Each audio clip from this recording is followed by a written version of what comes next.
दोस्तों, AB classes के online platform में आपका स्वागत है। मैं भानु।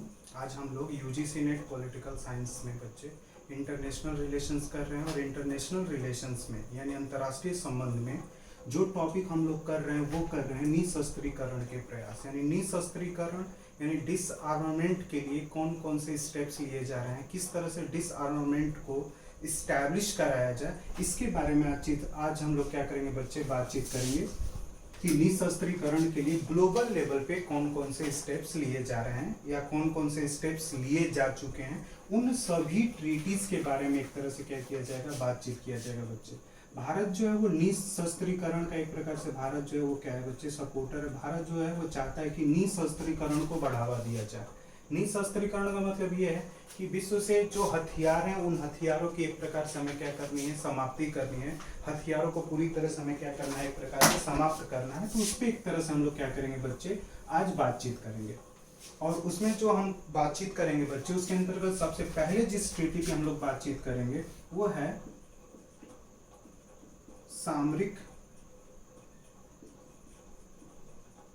सामरिक हथियारों को प्रतिबंधित करने की संधि। ठीक है, सामरिक हथियारों को प्रतिबंधित करने की संधि, या फिर इसको जर्नलिस्ट इंग्लिश में बच्चे बोला जाता है स्ट्रेटेजिक आर्म्स लिमिटेशंस ट्रीटी। अब जो स्ट्रेटेजिक आर्म्स लिमिटेशंस ट्रीटी है बच्चे, ये ट्रीटी जो आई थी वो 1972 में आई थी। और इस ट्रीटी का उद्देश्य क्या है ये हमें सबसे पहले समझना होता है कि जो भी ट्रीटी बनाई जा रही है, जो भी संधि की जा रही है या जो भी संधि लाई जा रही है, उसका पर्पस क्या है, उसका उद्देश्य क्या है। जर्नलिस्ट, इसका उद्देश्य था बच्चे सामरिक हथियारों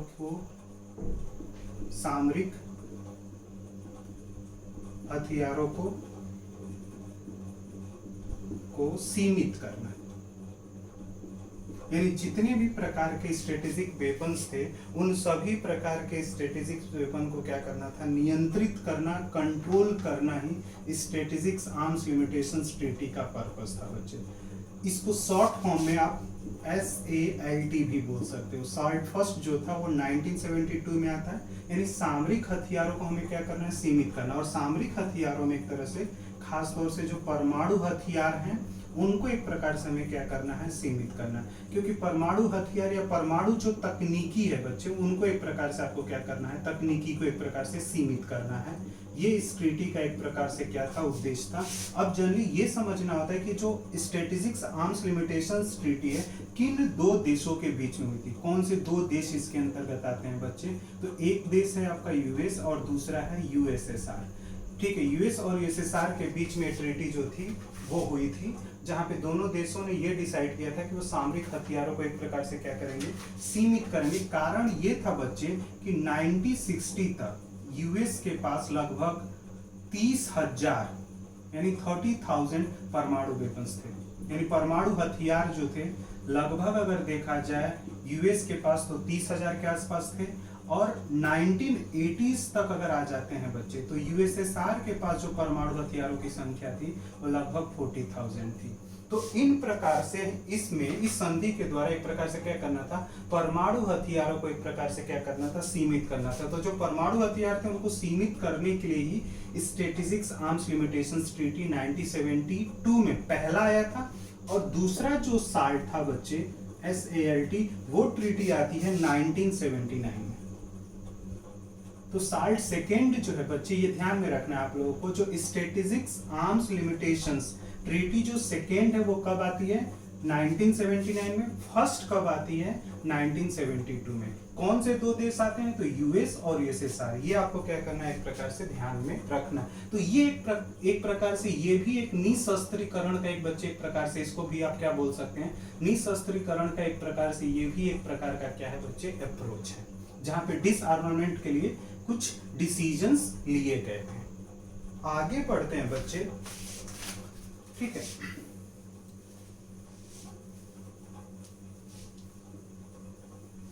और आगे बच्चे जो एक ट्रीटी आती है उसको हम लोग जर्नलिस्ट प्रेक्षपास्त्र विरोधी संधि बोला जाता है बच्चे, जो जिसको शॉर्ट फॉर्म में एवीएम भी बोलते हैं, जो 1972 में आया था बच्चे एवीएम का कंसेप्ट। प्रक्षेपास्त्र विरोधी संधि क्या है, इसको इंग्लिश में अगर बोला जाए तो anti ballistic missile treaty. Anti ballistic missile treaty जो थी वो 1972 में होती है बच्चे। इसका पर्पस था, इसका उद्देश्य क्या था, तो जर्नलिस्ट यहाँ पे था कि एक तरह से क्या हो रहा था कि अंतरिक्ष में, ठीक है, अंतरिक्ष में कुछ देश क्या कर रहे थे ना, प्रक्षेपास्त्र का एक प्रकार से क्या कर रहे थे, निर्माण कर रहे थे, या अंतरिक्ष में प्रक्षेपास्त्र के निर्माण के बारे में एक प्रकार से क्या कर रहे थे, सोच रहे थे। उस चीज को रोकने के लिए बच्चे एंटी बैलिस्टिक मिसाइल ट्रीटी लाई गई थी। एंटी बैलिस्टिक मिसाइल जो है वो अंतरिक्ष में एंटी बैलिस्टिक सिस्टम को डेवलप्ड जो कंट्री कर रहे थे उसके अगेंस्ट लाया गया था कि कोई भी कंट्री अंतरिक्ष के अंतर्गत एंटी बैलिस्टिक मिसाइल सिस्टम को डेवलप ना करे। अब जो ये ट्रीटी थी बच्चे, इस ट्रीटी के अंतर्गत ये जो ट्रीटी थी बच्चे, उस ट्रीटी में भी दो कंट्रियां आती हैं, दो देशों के बीच में ये ट्रीटी हुई थी, जिसमें से एक तो आपका यूएस है और दूसरा बच्चे यूएसएसआर है। दो देश इस ट्रीटी में आते हैं, यूएस एंड यूएसएसआर, दो देश हैं। लेकिन बाद में अमेरिका ने बच्चे, जो यूएस था वो अपने आप को क्या कर लेता है, एंटी बैलिस्टिक मिसाइल ट्रीटी से क्या कर लेता है, बाहर कर लेता है। एंटी बैलिस्टिक मिसाइल से अपने आप को बाहर कर लिया और बहुत सारे देश जो हैं बच्चे वो एंटी बैलिस्टिक मिसाइल टेक्निक्स पे काम भी कर रहे हैं। अमेरिका भी, माना जा रहा है कि अमेरिका भी जो है वो भी एंटी बैलिस्टिक मिसाइल ट्रीटी पे क्या कर रहा है, काम कर रहा है। तो ये जर्नलिस्ट ध्यान में रखना है कि अंतरिक्ष में जो प्रक्षेपास्त्र का निर्माण हो रहा था, अंतरिक्ष के अंतर्गत जो प्रक्षेपास्त्र तकनीकी का जो निर्माण हो रहा था उसको कंट्रोल करने के लिए एंटी बैलिस्टिक मिसाइल ट्रीटी जो थी वो लाई गई थी।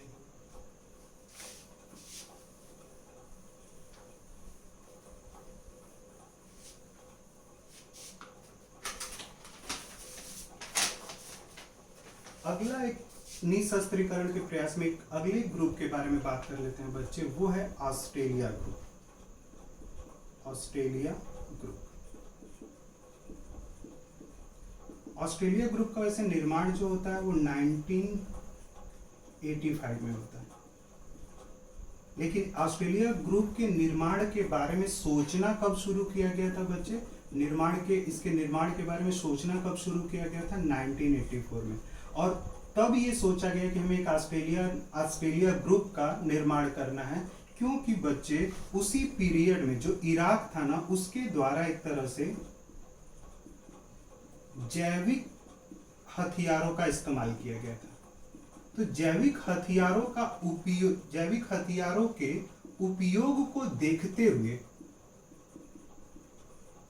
हुए उस जैविक हथियार के, जो जैविक हथियार हैं या जो रासायनिक हथियार हैं, वो इराक के द्वारा 1984 में क्या होते हैं, उपयोग में लाए जाते हैं बच्चे। और जिसके वजह से ऑस्ट्रेलिया ग्रुप का एक प्रकार से निर्माण होता है, जिसका पर्पस था जैविक हथियारों को एक प्रकार से क्या करना, नियंत्रित करना, और जैविक हथियारों का जो निर्यात हो रहा था, यानी जो बायोलॉजिकल वेपन्स जो एक्सपोर्ट हो रहे थे, उसको भी रोकने के लिए ऑस्ट्रेलिया ग्रुप जो है बच्चे वो क्या करता है, काम करता है। तो उद्देश्य अगर पूछता है कि ऑस्ट्रेलिया ग्रुप का उद्देश्य क्या है, तो जैविक और रासायनिक हथियारों के उत्पादन को नियंत्रित करना और निर्यात होगी। तो अगर आपसे कोई क्वेश्चन पूछ लेता है कि ऑस्ट्रेलिया ग्रुप का निर्माण कब होता है बच्चे, तो एक्चुअली बातचीत जो शुरू होती है वो 1984 में होती है। क्यों बातचीत शुरू 1984 में हो जाती है, क्योंकि बच्चे 1984 में इराक के द्वारा जैविक हथियारों का उपयोग करते हुए देखा गया था। और जैविक हथियार और जो रासायनिक हथियार होते हैं बच्चे, वो भी मानवीय, जो मानव है बच्चे, और जो इंसानियत है उसके लिए एक प्रकार से क्या करेंगे, खतरा पैदा करेंगे, और विश्व में एक प्रकार से संघर्ष और युद्ध जैसी स्थिति को क्या कर सकते हैं, पैदा कर सकते हैं। तो ये जैविक हथियारों को एक प्रकार से नियंत्रित करने के लिए ऑस्ट्रेलिया ग्रुप का निर्माण हुआ था बच्चे। इसमें ये भी हो सकता है कि आपसे क्वेश्चन पूछा जाए कि इसमें सदस्य कितने हैं, ऑस्ट्रेलिया ग्रुप में कितने मेंबर आते हैं। तो बच्चे इसमें 41 मेंबर्स हैं, जिसमें से 27 तो यूरोपियन यूनियन से आते हैं, यानी 27 मेंबर जो हैं वो यू से आते हैं, यूरोपियन यूनियन से 24 मेंबर्स आते हैं, यूरोपियन संगठन से आते हैं। ये ध्यान में रखना है कि भारत जो है बच्चे वो ऑस्ट्रेलिया ग्रुप का सदस्य नहीं है, भारत सदस्य नहीं है। तो अब क्या क्या क्वेश्चन पूछा जा सकता है, एक तो इससे ईयर पूछा जा सकता है आपसे, दूसरा क्वेश्चन पूछा जा सकता है क्या भारत जो है वो ऑस्ट्रेलिया ग्रुप का सदस्य है, तो उसका आंसर है नहीं।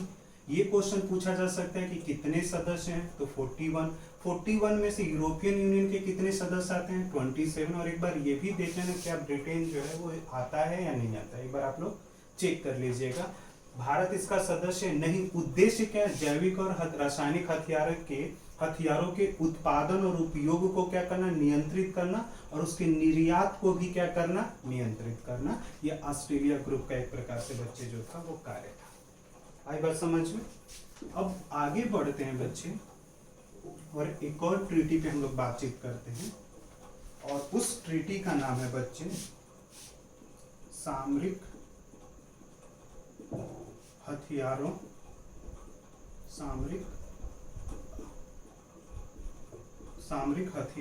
की कटौती का समझौता।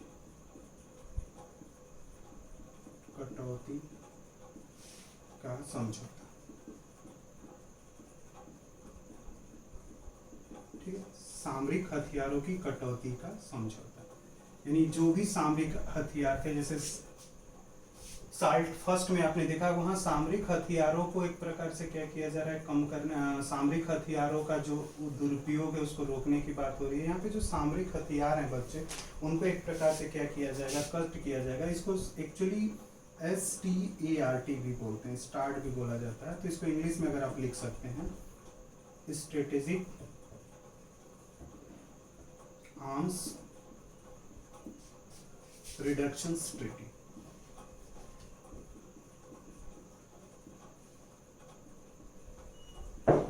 ट्रीटी, और ये जो ट्रीटी है बच्चे, स्टार्ट जो फर्स्ट था वो आया था 91 में। और यहाँ पे खास तौर से जो स्ट्रेटेजिकल आर्म्स हैं बच्चे, उनमें एक तरह से क्या करना, उनका रिडक्शन करना है। और ये ट्रीटी जो हुई थी बच्चे, उसमें 2 कंट्रियां आती हैं, एक तो यूएस आता है और दूसरा तुम्हारा यूएसएसआर आता है। इन दोनों के बीच में हुआ था, जहाँ पे इन दोनों ने डिसाइड की थी कि एक प्रकार से हम क्या करेंगे, जो भी हमारे पास परमाणु हथियार हैं, उन परमाणु हथियारों की संख्या में एक प्रकार से क्या की जाएगी, कमी की जाएगी। 2000 तक देखा भी गया था इसको लागू करके कि लगभग दोनों देशों ने मिलकर लगभग 6000 तक लगभग अपने परमाणु को कर चुके थे। जो 30 हजार के आसपास थे वो धीरे धीरे लगभग 6000 के आसपास हो चुका था। और इसी तरह से बच्चे जो स्टार्ट 1 है, यहीं पर मैं ऊपर लिख देता हूँ स्टार्ट 2। जो स्टार्ट 2 है बच्चे, वो आता है, आपकी ट्रीटी आती है 92 में। लेकिन इस ट्रीटी को रूस की संसद ने इसको रेक्टिफाई करने में कितना समय लगा देता है, 8 वर्ष लगा देता है। और ये ट्रीटी जो है बच्चे, ठीक है, संसद की पुष्टि होने में लगभग 8 वर्ष लग जाता है। और इसमें भी यही डिसाइड हुआ था कि स्टार्ट 2 में कि दोनों देश जो हथियार है, परमाणु जो हथियार है, उन परमाणु हथियारों की संख्या को कितना सीमित करके अपने पास रख लें, मतलब 3000 से लेकर 35, यानी जो 30,000 थे और जो 40,000 थे उनको कम करके स्टार्ट 2 में ये डिसाइड हुआ था कि उन देशों के पास परमाणु हथियार कितने हो जाए, परमाणु हथियारों की संख्या कितनी कर ली जाए, 3000 से लेकर 3500। और इस तरह से धीरे धीरे हम क्या कर सकते हैं, परमाणु हथियारों को कम कर सकते हैं। लेकिन स्टार्ट 1 में बच्चे परमाणु हथियारों को, जो परमाणु हथियार थे बच्चे, उनके रिडक्शंस की बात हो रही थी, उनके रिडक्शंस की बात हो रही थी इसमें। यानी स्टार्ट 1 में परमाणु हथियारों के अंदर कटौती करने की बात हो रही थी। लेकिन स्टार्ट 2 जो था बच्चे, जो स्टार्ट 2 है 92 में जो आ रहा है, जिसको रूस की संसद ने 8 वर्ष बाद पुष्टि किया था, उसमें यह डिसाइड हुआ था कि परमाणु हथियारों में तो कटौती की ही जाएगी, यानी परमाणु हथियारों की संख्या तो हम कम करेंगे, प्लस इसमें बच्चे जैविक व रासायनिक हथियारों को भी शामिल किया गया था कि जैविक और रासायनिक जो हथियार हैं उनको भी एक प्रकार से क्या किया जाएगा, कम किया जाएगा। ये स्टार्ट 2 है। ध्यान में रखना है बच्चे, स्टार्ट 1 जो है वो 91 में आता है, जहां इस 91 में इसको लागू किया जाता है। देखा जाता है लगभग 2000 तक सभी देशों ने 6000 तक परमाणु हथियारों को कर चुके थे, और फिर 92 का जो था बच्चे वो 8 वर्ष लग जाता है, मतलब उस समय तक बोला गया था इसके अंतर्गत कि जो परमाणु हथियार होंगे उनको कम करके 3000 से लेकर 3500 तक रखा जाए, कर लिया जाएगा, और जो जैविक हथियार हैं और जो रासायनिक हथियार हैं उनको भी एक प्रकार से समाप्त करने की बातचीत की जाएगी। तो जैविक हथियार और रासायनिक हथियार स्टार्ट 2 में शामिल किए गए बच्चे, लेकिन स्टार्ट 1 जो है उसमें जैविक और रासायनिक हथियारों को शामिल नहीं किया गया है। स्टार्ट 1 में सिर्फ परमाणु हथियारों को ही शामिल किया गया है बच्चे। तो निशस्त्रीकरण के अंतर्गत ये भी एक प्रयास है बच्चे। कुछ थोड़े मोड़े और भी प्रयास जो हैं, थोड़े मोड़े और भी प्रयास हैं जो बच रहे हैं, उसको हम लोग अगली क्लास में कर लेंगे। यानी कुछ और भी संधि हैं जो निशस्त्रीकरण के लिए लाई गई थी, तो उन पे हम लोग अगली क्लास में एक तरह से बातचीत कर लेंगे। तो आज की क्लास में बस इतना ही। Thank you.